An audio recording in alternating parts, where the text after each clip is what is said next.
Hola, hoy estoy en un Opel Insignia. En este video te mostraré cómo ingresar y gestionar Google Maps en la radio Android.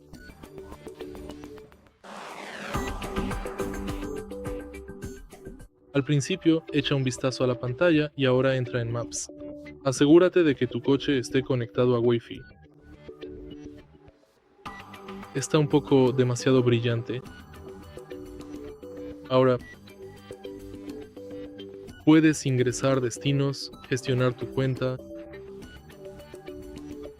establecer tu casa, establecer la ubicación de trabajo,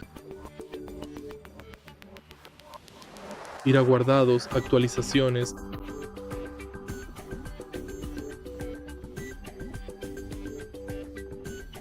Y básicamente eso es todo.